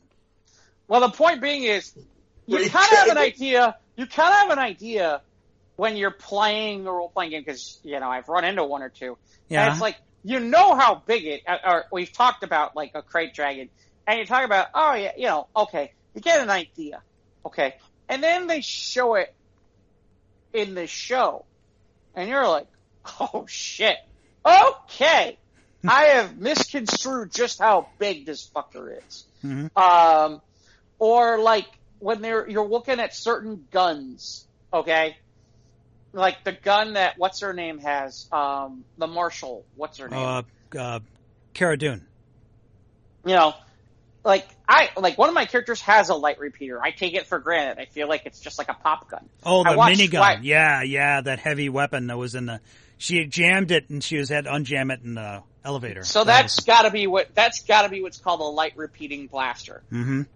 Yeah. Okay, because the other one that's the mounted one that they do, the one that starts firing that they mount. Yeah, it's on the tripod. What's on the tripod is known as an E-Web. That's an E-Web blaster. Yep. That's known as That's known as the heavy That's known as a heavy repeating blaster. Right. In theory, people with very, very high strength can carry that and can use it it can strap it like a Ripley gun from Alien, but you usually don't see that in the shows. One of these days I'd like to see somebody do it, so that'd be freaking awesome. But that kind of stuff, or like, for example, like with the Juggernaut, I had questions because I'm like, wait, Juggernauts have like a gun. Where's the gun? Like, and you know what, Steven, I'm talking about too when I say that. just like thermal detonators. I'm like, okay, thermal detonator. I know what supposedly it does. It's like, okay, is there a lower setting for a thermal detonator? Because that's supposed to blow. That's supposed to blow up like a whole entire city block radius, like 10 blocks. Right. And when the like, pirates were also, trying to take the transport. Yeah. Out. Yeah.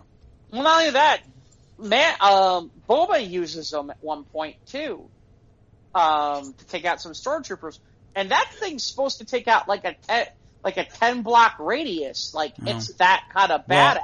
From what I heard while I watched the making of, and that whole scene where they fought, that's the only episode they fought on location, was the when they meet Boba Fett and Sniper Lady.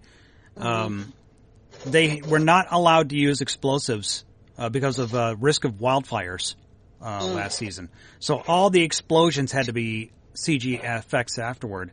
But they had to get to do a little bit of pyro, I think, on the rocks when they were shooting at Sniper Lady. But I just can't remember Sniper Lady's name right now.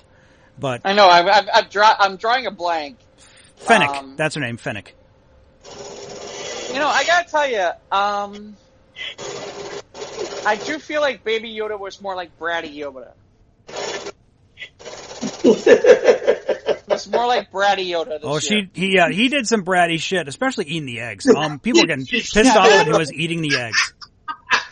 I don't mind that. I don't mind. Okay. I don't think he's like an evil character for wanting to eat the eggs. I do think after a while, when you've told him like 5 times to stop eating the damn eggs, that at some point a timeout is necessary, or spanking or something. I don't know, but it's like, really. Well, Frog Lady didn't get too mad, so. Cheeky Yoda. No. I don't get who the 2 guys are. What 2 guys? The two guys from Blue Squadron. I don't know who they are. Oh, the cops, the 2 Republic X-Wings? Yeah.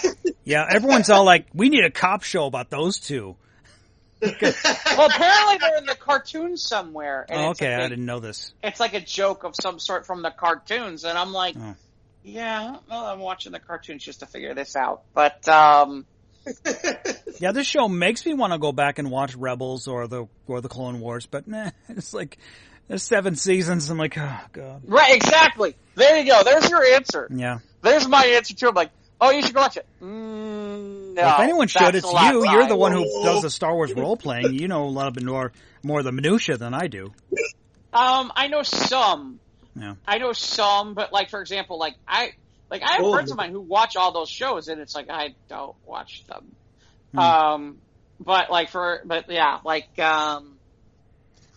But okay, so let's get to the end, which is, I don't remember what celebrity on Twitter was the person who spoiled it for me, but I wish I remembered so I could tell him you're a fucker. Yeah. It wasn't the Iron Sheik, was it? No. I want to say it was Vincent D'Onofrio of all fucking people. And I'm like, are you kidding me? I'm like, are you kidding me? Really?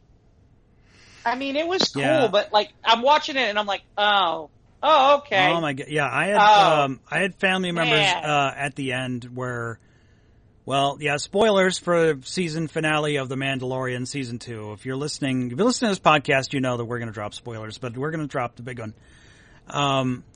So Ahsoka told Mando to take Baby Yoda to this temple where we would reach out with the Force and find a Jedi, and maybe that Jedi can come and train him, because... Reach out for me. Yeah. I think that's a song that Baby Yoda was hearing in his head when so at their moment of most dire need, a single X-Wing shows up, and I'm like, oh, it's Ahsoka. Why is Ahsoka flying an X-Wing? And then, oh no, it's those Republic guys. But then here's a lightsaber. Oh, it's okay. But then as soon as I saw the green lightsaber, I shouted, it's Luke! It's fucking Luke! And CGI de-aged Luke Skywalker from the end of Return of the Jedi, saves the day by killing all those super, what they call them, the Dark Troopers? The Dark Troopers. Yeah. and I think they're from a video game. I don't know their origin.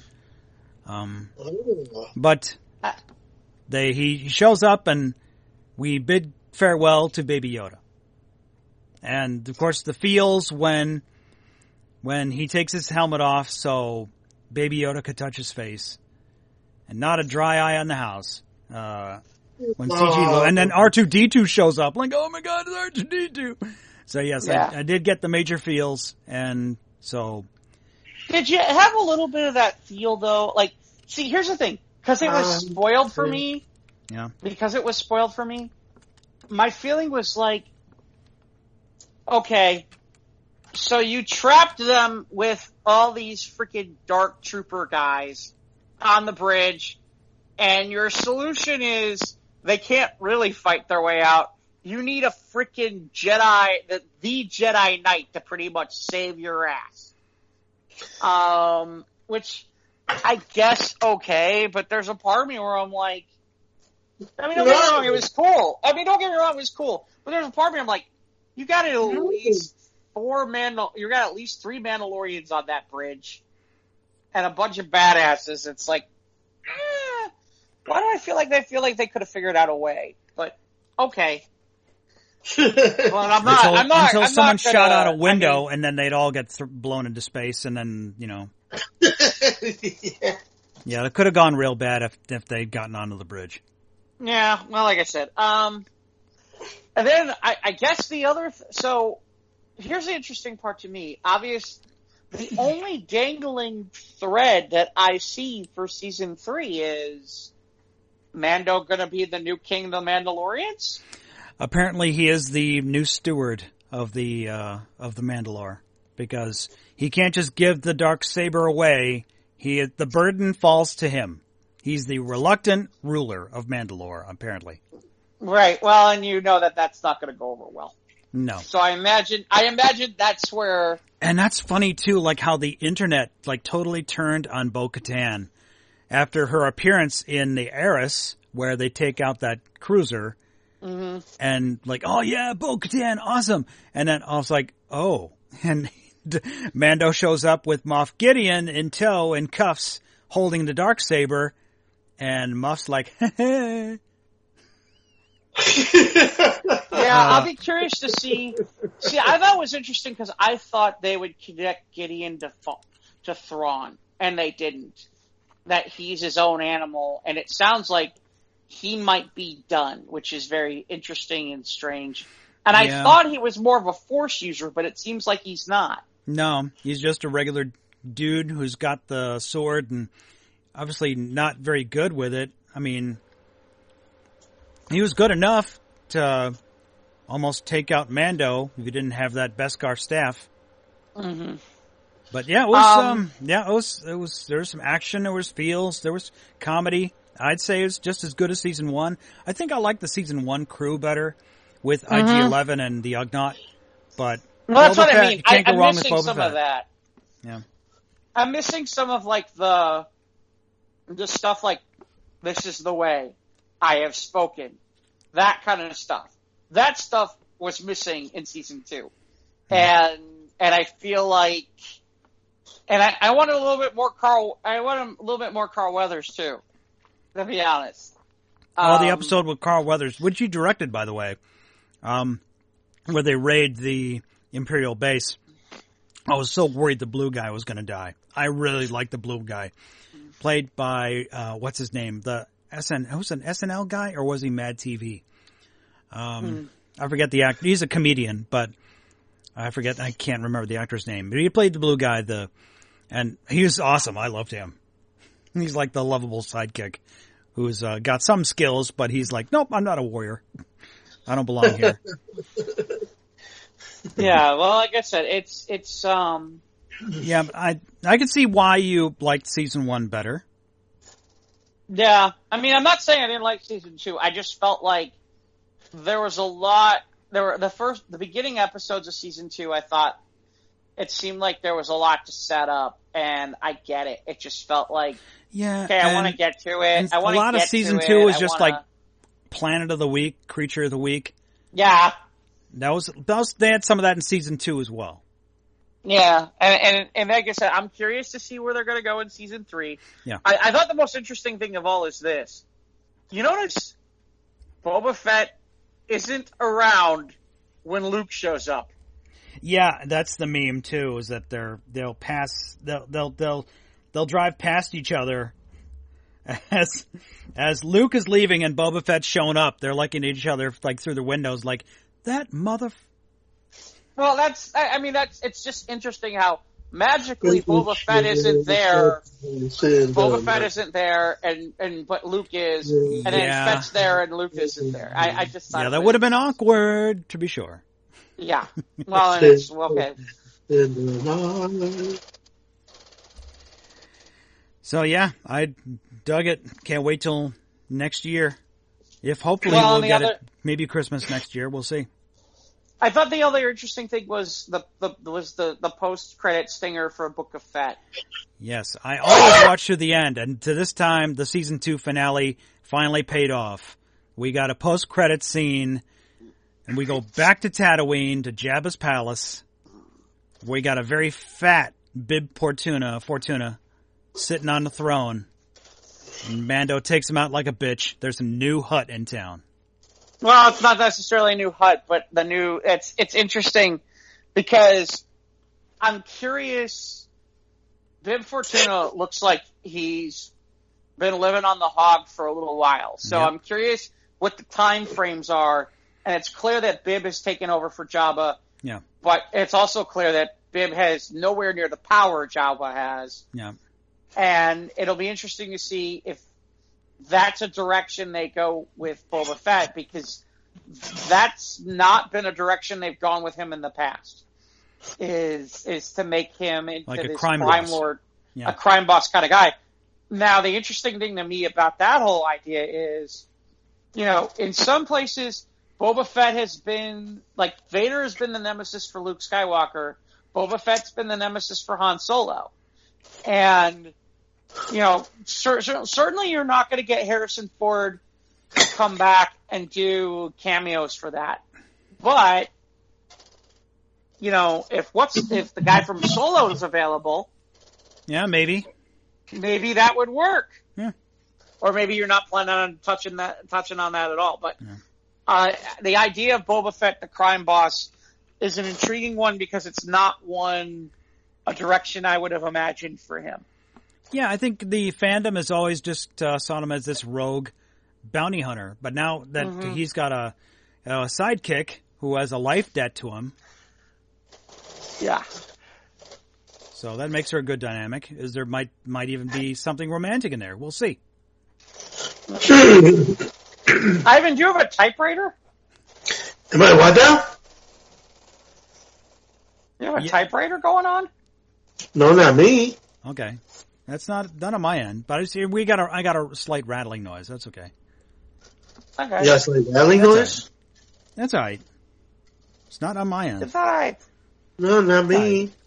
I don't know. So I think, we're 2 hours in, so I don't know if we got much else to discuss here we want to touch upon tonight.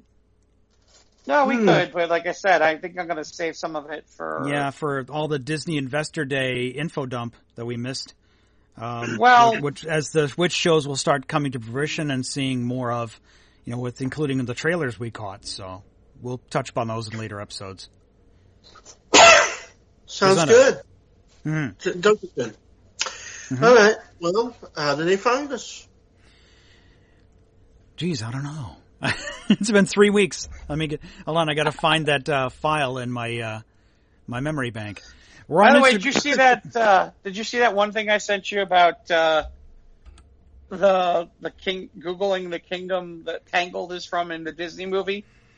Yes. Yeah, I saw this picture. You said, you want to know something weird? He says, what? You know the movie Tangled? Yes. Her mom keeps her quarantined, right? Yeah. Google the name of the kingdom in Tangled. And it's, Corona! Corona! She's quarantined in Corona. How long ago was Tangled? I mean, that's the part that's scary. Tangled movie. That movie was 2010. Yeah, it was 10 years ago.